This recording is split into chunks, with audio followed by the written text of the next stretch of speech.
What's up, guys? This video is going to be a little different than what I typically upload to my channel. I'm going to be talking about how I design my programs for myself and my clients. Typically, it's going to change person to person. We might do one thing differently or a couple things differently for one person than I would another. But this is just going to be a general overview of that. It's probably going to be broken down into two parts. This part's going to be just the main movements, talking about how I do them, and then second part, which will be next week. That'll be talking about the supplemental and accessory movements. Um, but yeah, so this is going to represent like a strength phase of training, and so not hypertrophy, not peak phasing, anything like that. We're also going to assume that whoever this program is for, the athlete, is going to be um, conditioned enough and in shape enough to be able to handle the volume that we're going to be doing during this phase. And we're also going to assume that this is powerlifting specific, so not Olympic weightlifting or strongman or something like that. So we're only going to be doing powerlifting movements. So yeah, so to start off, it's just my style of program is kind of like half conjugate, half um, linear or undulating, depending on how you want to define it, which is a little different than how other people tend to do it. Um, yeah, so some of the benefits of it is like you get more specificity, which will be you'll be able to see what I mean by that.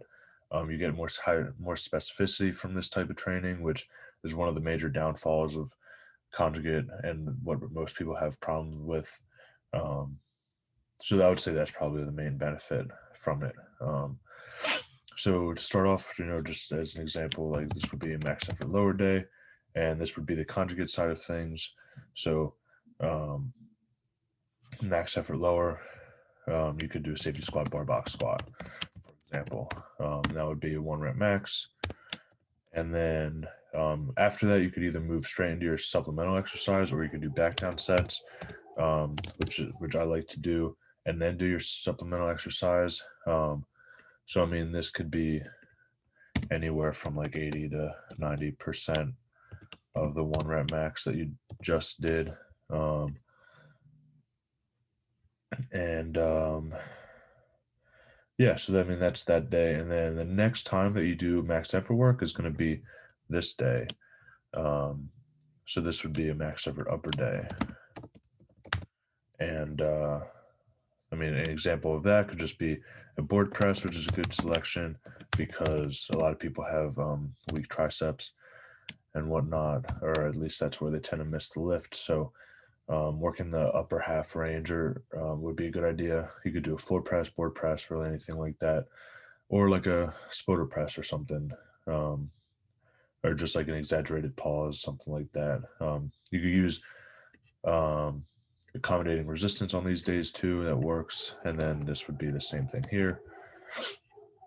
And then the next max effort day would be max effort lower again this week. I tend to keep it more squat than deadlift. I tend to do more of my supplemental exercises deadlift. So you're keeping the technique and everything, um, but it's not fatiguing you as much. So you do front squat, and then same type of thing with that. And then these days, no main movement. That's the way I do my um, deload weeks. And depending on how far away from the competition you are, if you're getting real close, if you're like in the last block, the last strength phase before your peaking phase, then you could do it. But I'm going to take this as being like 16, 12 weeks out, probably closer to 12 weeks out. So we're just going to do accessory movements. I decrease the amount of volume I do on the supplemental and the accessory movements. That's the way I do it. But then, so to get to these days, um, for example, this could be just bench press for 3 sets of 4, something like that, with 75 to 85% of your 1 rep max, something in that range. It could be a little bit more, it could be a little less. But the lighter you start, the longer you're going to progress. You're going to be able to progress, and that's I like starting off light with those. So from week to week, as in this week, the way that this progress would be like a typical, somewhat typical, like um, undulating program where it would be you could go back up to sixes, like 4 sets of 6 with 65 to 75%, somewhere in that range. And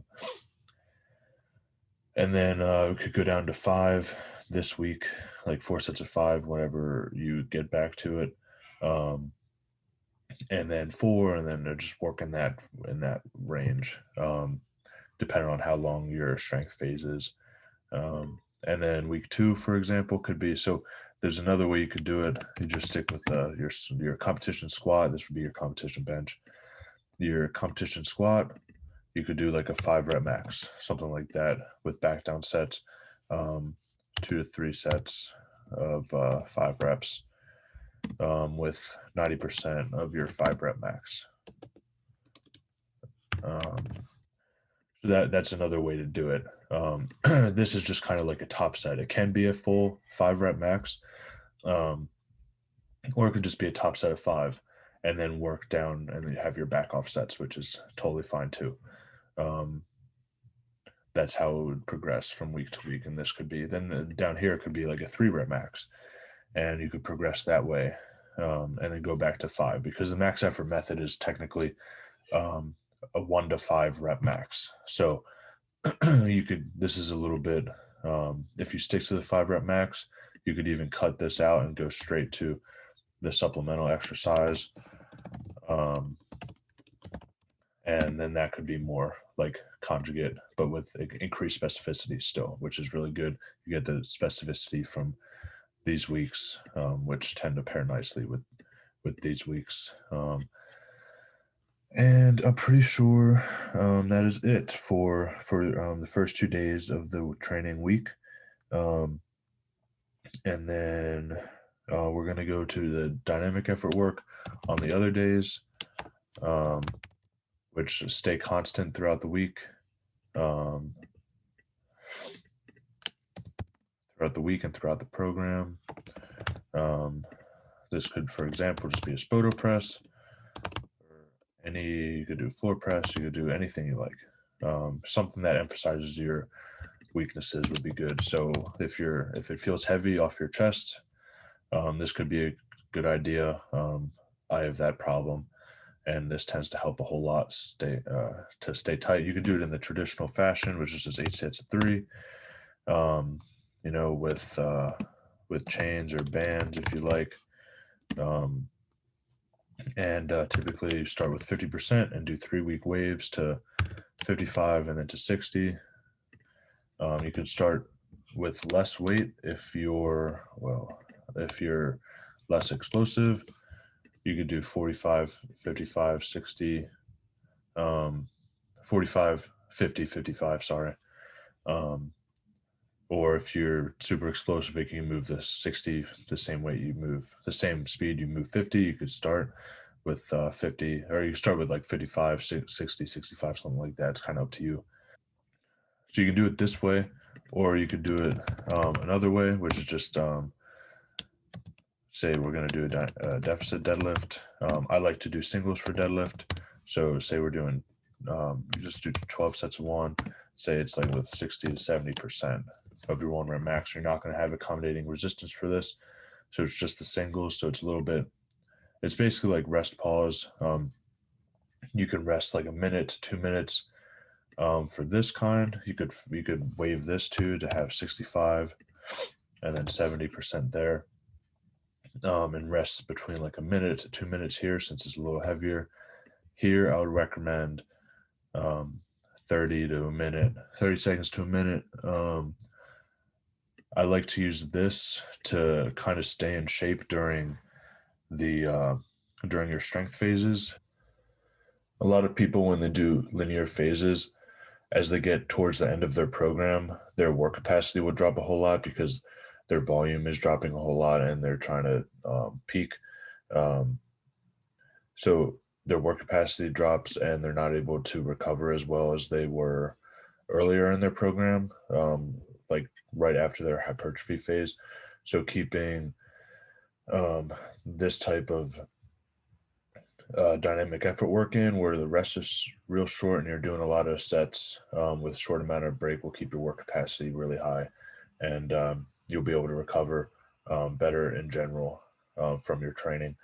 So with this, I like to do like 30-second breaks. You could do 30 seconds to a minute, or you just try to cut it down as much as possible. For this, you could do a little bit closer to a minute, 2 minutes, if you would like. And yeah, I mean, that pretty much wraps it up for the main movements on these days. I recently just wrote an article on my website where I talk a little bit more about this type of training. And it's centered around 2 videos ago where I talk about one of my clients, Anthony Marone, and how we utilize this type of training and made his deadlift go up 88 pounds in 8 weeks. So I'll link that in the description below. Go check it out if you're interested. And yeah, next week I'm going to talk about the accessory movements and the supplemental movements and how I work them into my program as well. So yeah, if you have any questions, feel free to leave them in the comments. I'd love to respond to any questions that you guys have. But yeah, that's the video. Thanks for watching. Peace. Oh, big jump list, baby.